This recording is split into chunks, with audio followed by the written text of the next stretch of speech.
ہم سیکھ رہے ہیں یوز آف کولنس یعنی کولن کا استعمال۔ کولن پنکچویشن کا نشان ہوتا ہے جسے اس طرح سے لکھا جاتا ہے۔ چلیے اب کچھ ایگزامپلس کی مدد سے کولن کے استعمال سے متعلق چند اہم اصولوں کو سیکھتے ہیں۔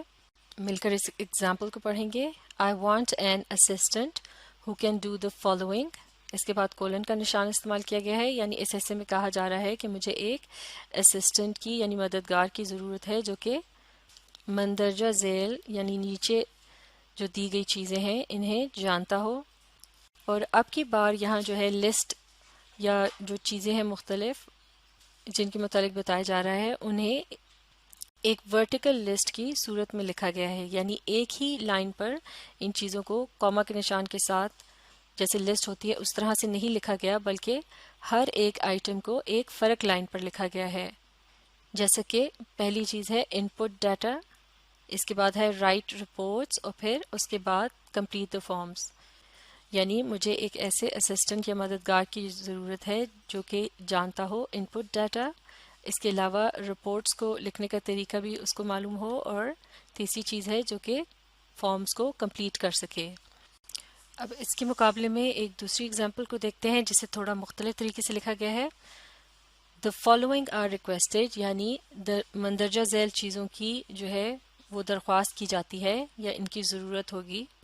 اس کے بعد کولن کا نشان استعمال کیا گیا ہے، اور جس طرح اس سے پچھلی اگزامپل میں ہم نے دیکھا ایک ورٹیکل لسٹ کی صورت میں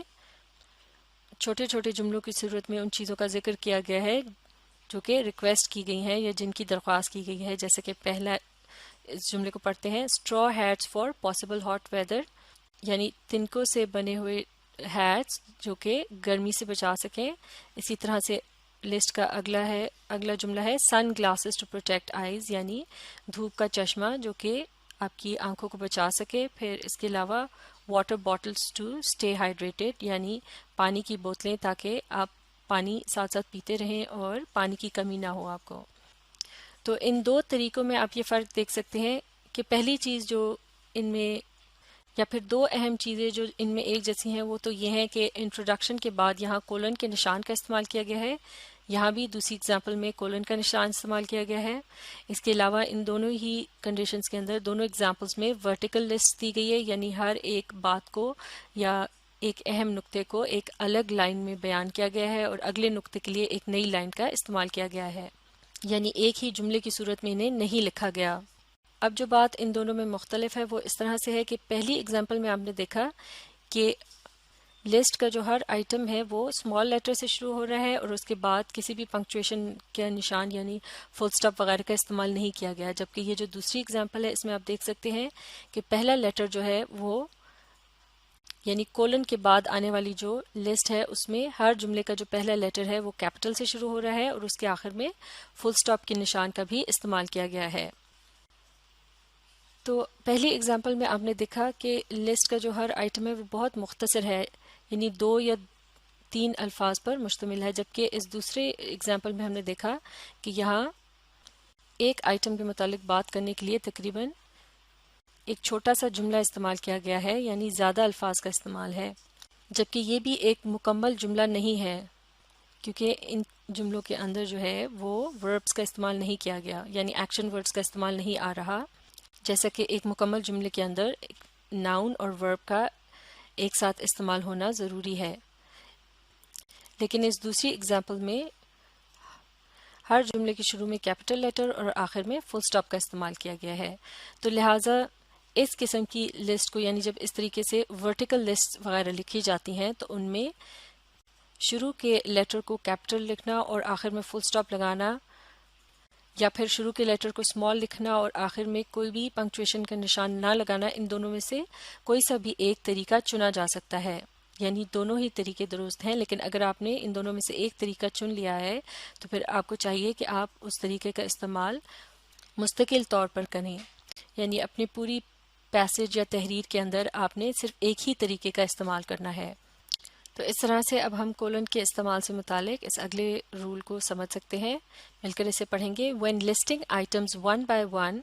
one per line following a colon, capitalization and ending punctuation are optional when using single words or phrases preceded by letters, numbers or bullet points. یعنی جب آپ مختلف چیزوں کو ایک ایک کر کے لسٹ کی شکل میں اس طرح سے لکھ رہے ہوں کہ ہر لائن پر آپ نے ایک فرق آئٹم لکھنا ہو اور اس سے پہلے کولن کے نشان کا بھی استعمال آ رہا ہو جیسے کہ انٹروڈکشن کے بعد آتا ہے، تو پھر کیپٹل سے شروع کرنا اور آخر میں جو ہے کوئی پنکچویشن کا نشان جیسے فل سٹاپ وغیرہ لگانا ہوتا ہے، یہ آپشنل ہوتا ہے، یعنی آپ کی چوائس ہوتی ہے، آپ کی مرضی ہوتی ہے، آپ چاہے لگائیں یا نہ لگائیں. جبکہ اس لسٹ میں صرف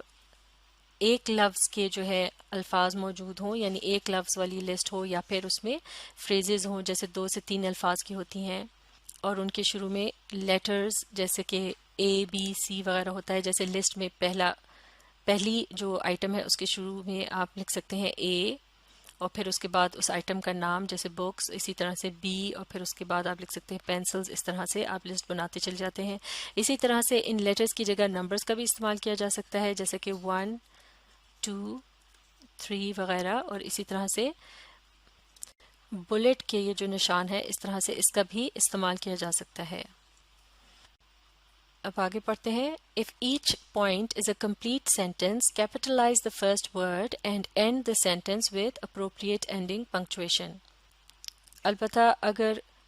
لسٹ کا جو ایک آئٹم ہے وہ مکمل ایک جملے کی صورت میں ہو تو پھر آپ کیا کریں گے، اس کے شروع میں کیپٹل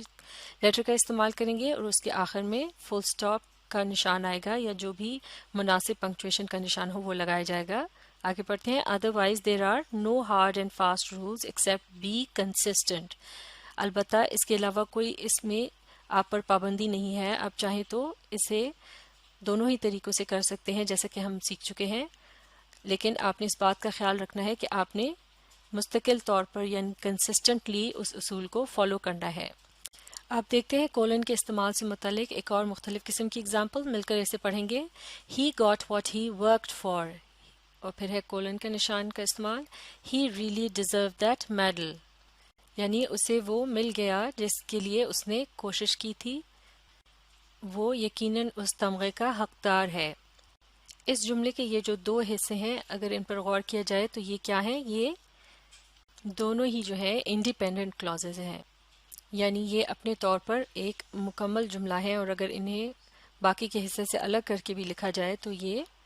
ایک مکمل اور معنی خیز جملہ ہوگا. جیسے کہ he got what he worked for یہ ایک مکمل جملہ ہے، اسی طرح سے he really deserve that medal یہ بھی ایک مکمل بات ہے. لیکن ان دونوں کو ایک ہی جملے میں استعمال کیا گیا ہے اور ان دونوں کے درمیان ربط پیدا کرنے کے لیے استعمال کیا گیا ہے کولن کے نشان کا. تو لہٰذا 2 انڈیپینڈنٹ کلازز کے درمیان بھی بعض اوقات جو ہے کولن کے نشان کا استعمال کیا جا سکتا ہے، جو کہ اس طرح سے ہوتا ہے. جبکہ اسی قسم کے جملوں میں بعض اوقات سیمی کولن کا بھی استعمال کیا جاتا ہے جو کہ اس طرح سے ہوتا ہے، ایک نقطہ اور اس کے نیچے اس طرح سے کوما کا نشان ہوتا ہے، اسے کہتے ہیں سیمی کولن. جبکہ یہ جو 2 نقطوں والا نشان ہے یہ کیا کہلایا جاتا ہے، یہ ہے کولن. تو لہٰذا بعض اوقات جملوں کے اندر صرف ایسی صورت میں جب 2 انڈیپینڈنٹ کلازز کا اکٹھا ایک ساتھ استعمال ایک جملے کے اندر آ رہا ہو تو اس صورت میں آپ سیمی کولن کی جگہ کولن کا بھی استعمال کر سکتے ہیں. جبکہ جملے کا یہ جو دوسرا حصہ ہے اس صورت میں یہ پہلے حصے کو ایکسپلین کر رہا ہو یا اس کے متعلق مزید وضاحت سے بیان کر رہا ہو.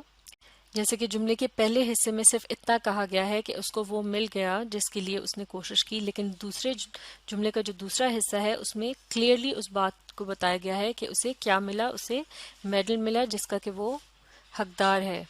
تو اب ہم سمجھ سکتے ہیں اس اگلے اصول کو، مل کر اسے پڑھتے ہیں. A colon instead of a semicolon may be used between independent clauses when the second sentence explains, illustrates, paraphrases or expands on the first sentence. یعنی ایک جملے کے اندر جبکہ اس جملے میں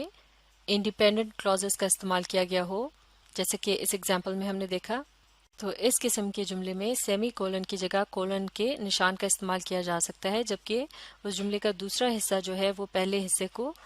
واضح طور پر بیان کرتا ہو، یعنی اس کی تشریح کرتا ہو یا اسے مزید کلیئرٹی کے ساتھ یعنی صاف طور پر کھول کے بیان کرتا ہو. تو اس قسم کے جملے کے جو 2 حصے ہیں ان کے درمیان کولن کے نشان کا استعمال کیا جا سکتا ہے سیمی کولن کی جگہ. اب ایک اور اہم بات یہاں نوٹ کرنے کی ہے، وہ یہ ہے کہ جملے کے یہ جو دوسرا حصہ ہے جو کہ کولن کے نشان کے بعد آ رہا ہے، اس کا جو پہلا لیٹر ہے وہ اسمال ہے، کیونکہ اس جملے کے یہ جو اگلا حصہ ہے اس کا تعلق پہلے حصے سے ہے، یعنی یہ دو جو چھوٹے حصے ہیں جملے کے یہ مل کر ایک بڑا جملہ بنا رہے ہیں، لہٰذا اس کے درمیان میں اس طرح سے کیپٹل لیٹر استعمال کرنے کی ضرورت نہیں ہے۔ لیکن اگر ایک جملے کے درمیان میں اس طرح سے کولن کا استعمال کیا گیا ہو اور اس میں جملے کا جو بعد کا حصہ ہے وہ ایک الگ بات ہو، یعنی اس کا تعلق خاص طور سے جملے کے پچھلے حصے سے اس طرح سے نہ ہو، یعنی وہ بذات خود ایک الگ جملہ ہو، تو پھر اس کے شروع میں کیپٹل لیٹر کا استعمال کیا جا سکتا ہے،